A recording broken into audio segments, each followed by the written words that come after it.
Now shifting focus down south, twists, turns and political suspense in Karnataka continues as Chief Minister Siddaramaiah and Deputy Chief Minister DK Shivakumar remain locked in an escalating leadership tug-of-war. With no breakthrough in sight, the drama now shifts to New Delhi. Both leaders are headed to the capital on the High Command's orders, even as Congress President Mallikarjun Kharge reiterates that a final call will be taken only after consultations at the top. Meanwhile, CNN News 18 has accessed details of DK Shivkumar's strategy to make it to the top job and unseat Siddaramaiah. DKS is playing his trump card, informed Kharge that if he is made the Chief Minister, Priyank Kharge can be the Deputy CM. Closed-door meetings, hectic lobbying and number games have defined the past few days, and now all eyes are on Delhi for a potential final resolution. मैं इन सबको बुला के चर्चा करता हूं। उस चर्चे में राहुल गांधी भी रहेंगे और मेरे हमारे दूसरे मेंबर्स भी रहेंगे, सीएम भी रहेंगे और हमारे डिप्टी चीफ मिनिस्टर रहेंगे। तो इन सबको बुला के चर्चा करने के बाद निर्णय होगा। तो हमारी पूरे हाईकमांड की टीम बैठ के चर्चा करके निर्णय लेगी। Sir, for CM post, do you talk with Rahul Gandhi or Kharge? No. It is my leaders. I am not in a hurry for anything. Sir, for CM post, do you talk with Rahul Gandhi or Kharge? No. It is my leaders. I am not in a hurry for anything. Now, Siddaramaiah and DK Shivakumar are engaged in a high-profile war of words on Platform X. While Siddaramaiah asserted his commitment to completing a full term, he said, "A word is not power unless it betters the world for the people," emphasizing that his focus remains on governance, not slogans or shortcuts. DK Shivakumar, on the other hand, posted about the importance of keeping one's word, interpreted as a reminder of the party reported promise to make him Chief Minister for the second half of his government, 5-year term. So, and we are joined by Pallavi Ghosh on this broadcast to know more about this whole power tussle that is ongoing in Karnataka. Pallavi, what do you think will take place now? Who is really calling the shots when it comes to the Karnataka power tussle? Well, I mean, it's just about anybody's guess. As of now, that time for that meeting has not yet been fixed, Harsh. But it's not going to be an easy choice. Well, the DK Shivkumar faction is certainly saying that when 2.5 years back the Karnataka government was formed, I was given a reassurance that he would be made the CM. Well, Siddaramaiah side is also saying that this is not really possible. There was no such commitment made. But, you know, if you look at the Congress's high command perspective, it's going to be a very difficult choice for them to make. First of all, Siddaramaiah comes in from a powerful caste community. He ticks the right boxes. He's been a veteran. He's got a grip on the MLAs, and he also has a grip over the governance. And if he goes and if he's forced to go, he's not going to make it easy for the top leadership. If he actually decides to step down, he would certainly want that someone who is his own becomes the chief minister. That, of course, would be unacceptable. While DK is very measured in his comments, it's very clear that restlessness among the supporters is increasing. And the point that they're making is that he is also a powerful Vokalinga leader. He's been the troubleshooter for the party, a complete staunch loyalist as far as the Gandhis goes. So you cannot deny him this choice. It's unfortunate for the Congress party that they're having to make this choice. But also the fact remains, Harsh, is that the Congress typically has been dragging its feet. They've had to pay a price for it when it was in Rajasthan, in Chhattisgarh.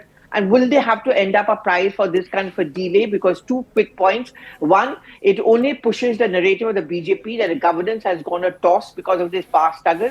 And the second important thing is, what about the Karnataka Congress cadre? They get confused, they get diffused. And therefore, the longer the Congress top leadership takes to decide, the more damaging it could get. Right, Pallavi. Pallavi, let's say if the high command decides to go with DK Shivakumar, so will the supporters of Siddaramaiah will be all right with DK Shivakumar being the CM? Okay. No, I mean, they are insisting that obviously Siddaramaiah continues because, first of all, Siddaramaiah has been a 3-time chief minister. He knows the works, he knows the governance, and he's the best person to lead the party to the next elections 2.5 years later. Unlike in many other southern states, at least in Karnataka, the BJP's organization is very, very strong. So they are going to put up a very, very strong fight. And his supporters say, Siddaramaiah supporters say, Harsh, that he's the best man to lead the party to the next elections and not DK Shivakumar. Right, Pallavi. Pallavi, stay on with us as we are looking at some details. Now, CNN News 18 accesses details of DK Shivakumar's strategy to make it to the top job and unseat Siddaramaiah. DKS is playing his card. So, he has suggested that top sources tell CNN News 18 that Deputy CM post will be offered to Priyank Kharge and MB Patil, who is a great leader of the Lingayats, as we know, and to Satish Jarkiholi. As we know that Satish Jarkiholi was one of the top contenders who was pitched by Siddaramaiah's own son. And the speaker post to G. Parameshwar, who is the current Home Minister of Karnataka as of now. So that is DK's strategy. And we are also joined by Rohini Swami on this broadcast. Rohini, if we go by the books, Mr. DK Shivakumar was promised the post of CM chair 2.5 years back. What is going to happen next? Well, clearly right now, things are quite turbulent here back in Karnataka. Because with this kind of muscle flexing, we're seeing what, in terms of the moves that are being made, everybody's in a wait and watch mode. Number one, the Siddaramaiah camp, because their all eyes are on Rahul Gandhi, because both DK Shivakumar and Siddaramaiah believe that the final decision that will take place on Monday, because they've been called into Delhi on Sunday, and once they sit across the table, and possibly then the political messaging will start. In terms of how we have seen the strategy, Siddaramaiah has completed 2.5 years in governance. The camp of Siddaramaiah is seeking questions as to why should the change take place when governance has been very good under him. And they're also seeking answers from the High Command as to what is the need at this time, because he's a person who is the face of the Congress and on which the Congress has won not once but twice now. But obviously, this unwritten code of 2.5 years of handover of power, that's something that only, like DK Shivakumar himself has admitted, that only 6 to 7 people in the closed room know about it. But if this has happened, then well, that talk which will take place between Sonia Gandhi, Rahul Gandhi, Mallikarjun Kharge, DK Shivakumar, Siddaramaiah, and some of the core team of the top high command, well, that will be very, very crucial. Number one option is if it is this court is discussed about, then will the power be handed over to DK Shivakumar? If that is the case, how will the Siddaramaiah camp react? Will they rebel, or who will be?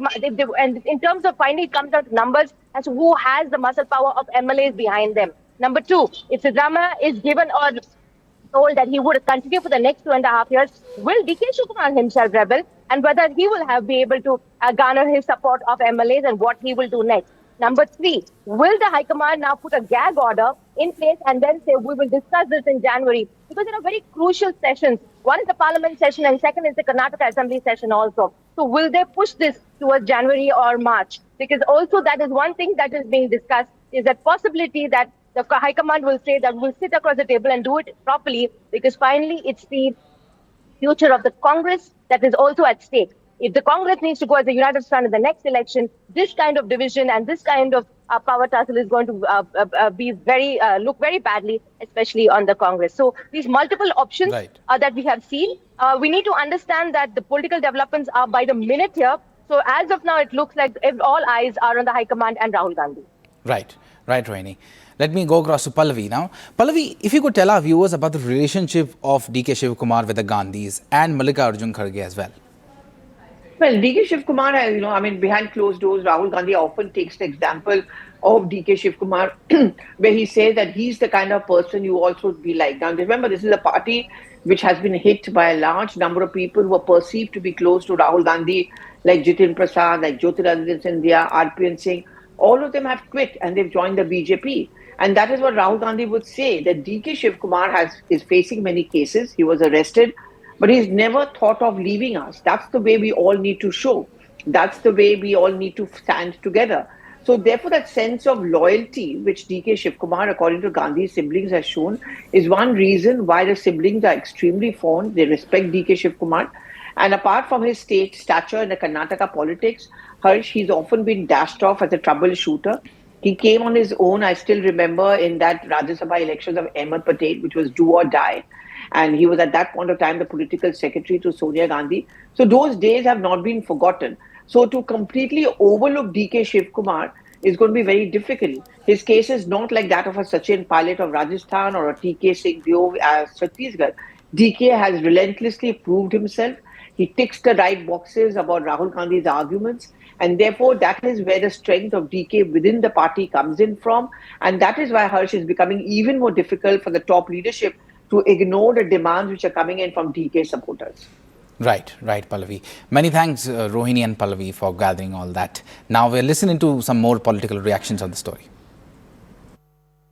ಮುಖ್ಯಮಂತ್ರಿಗಳು ಏನು ಹೇಳಿದ್ದಾರೆ ಈಗಂತೂ ಸದ್ಯಕ್ಕೆ ನನಗಂತೂ as a party worker ಆಗಿ MLA ಆಗಿ ಈಗ ಸದ್ಯಕ್ಕೆ ಮುಖ್ಯಮಂತ್ರಿಗಳನ್ನು ಬದಲಾಯಿಸೋ ಪರಿಸ್ಥಿತಿ ಅಂತೂ ನನಗೆ ಕಾಣಿಸಿಲ್ಲ. ಯಾಕೆ ಅಂತಂತಂದರೆ ಮುಖ್ಯಮಂತ್ರಿಗಳ ಮೇಲೆ ಯಾವುದೇ ದೂರಿಲ್ಲ, ಹಗರಣ ಅಂತ ಏನಿಲ್ಲ, ಒಳ್ಳೆ ಆಡಳಿತ ಕೊಟ್ಟಿದ್ದಾರೆ, MLAಗಳು ಅವ್ರ ಪರವಾಗಿದ್ದಾರೆ. ಸೊ ಹಾಗಾಗಿ ಬದಲಾಯಿಸುವಂಥ ಅಗತ್ಯ ನನಗೆ ಕಾಣಿಸ್ತಿಲ್ಲ. ಆದರೂ ಕೂಡ ಕೆಲವರು ಕೇಳಿದ್ದಾರೆ, ಸೊ ಏನು ಬೇರೆಯವ್ರಿಗೆ ಯಾರಿಗೂ ಮುಖ್ಯಮಂತ್ರಿ ಪದವಿ ಕೊಡಬೇಕು ಅಂತ ಹೇಳಿ ಅದನ್ನು ತೀರ್ಮಾನ ಮಾಡಬೇಕಂತವ್ರು ಹೈಕಮಾಂಡ್ ಅವರು. ಸೊ ಹೈಕಮಾಂಡ್ ಅವರು ಇದ್ರ ಬಗ್ಗೆ ಏನಾದರೂ ಮಾತಾಡೋದಕ್ಕಿಂತ ಮುಂಚೆ ನಾವೇನೇ ಅಭಿಪ್ರಾಯ ಹೇಳಿದ್ರು ಅದು ಸರಿ ಇರೋದು. ಈಗ ಹೇಳಿದ ಹೈಕಮಾಂಡ್ ಅವ್ರು ತೀರ್ಮಾನ ತಗೋಬೇಕು, ಹೈಕಮಾಂಡ್ ಅವ್ರು ಏನು ತೀರ್ಮಾನ ತಗೋತಾರೆ ಅದಕ್ಕೆ ಎಲ್ಲರೂ ಕೂಡ ಬರ್ತಾರೆ. ಇವತ್ತಿನ ಪರಿಸ್ಥಿತಿಯಲ್ಲಿ ನನಗೆ ವೈಯಕ್ತಿಕವಾಗಿ ಅನ್ಸೋದು ಖಂಡಿತ ಸಿದ್ದರಾಮಯ್ಯ 5 ವರ್ಷ ನಡೆಸ್ತಾರೆ. जल्दी हो जाएंगे CM साहब DCM साहब उसको हल करने के लिए सब लोगों ने रिक्वेस्ट किया है, शायद जल्द से जल्द खत्म हो जाएंगे. There is no question of saying no, but that has to be decided by the High Command. We have no role. If given an opportunity, with my past experience, with my exposure overseas, all this put together with my little administrative skills, I'll definitely do well and definitely serve the people of Karnataka and also keep up the ideologies of Congress. Significant developments within the Congress party. Mr. Mallikarjun Kharge has said he'll hold a meeting. Do you think this confusion is dragged on for too long, sir? Now it is going to end now.